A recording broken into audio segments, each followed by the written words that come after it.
แด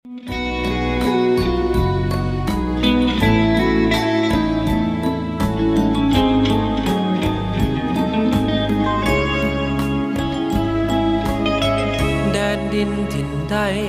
ไกลตาอยู่สุดนภายังมีดอกฟ้า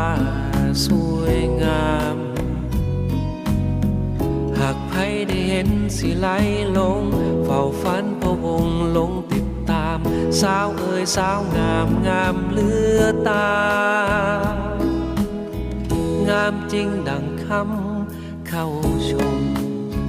หากได้พิรมชื่นชมกับน้องขวัญใจจะขอไฟฝันแต่นางเดียวไม่ขอของเกี่ยวหญิงอื่นใดได้แต่ลงไหลไฟฝันไม้ปองโอ้กุหลาบสวรรค์แห่งเมืองปากสันที่อ้ายไฟฝัน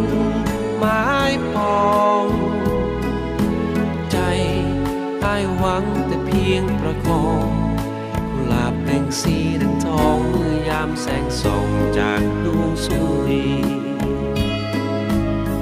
ยามแรงค่ำลงน้ำสันหมู่บริขันน้ำสันไหลผ่านสวยดี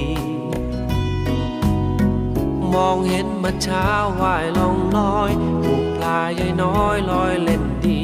จูบแสงสุรีสดสีสวยงาม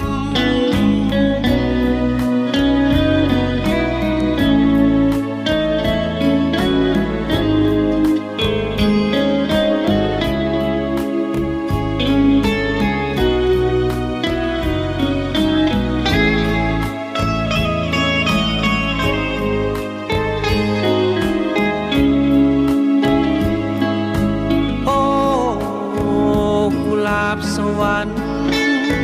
แห่งเมืองปากสันที่อ้ายไฟฝันไม้ปองใจอ้ายหวังแต่เพียงประคองกุหลาบเปล่งสีดังทองเมื่อยามแสงส่องจากดวงสุรียามแรงค่ำลงน้ำสันหมู่บริขันน้ำสันไหลผ่านสวยดีมองเห็นมัจฉาว่ายล่องลอยผูกปลาใหญ่น้อยลอยเล่นดีจูบแสงสุรีสดสีสวยงาม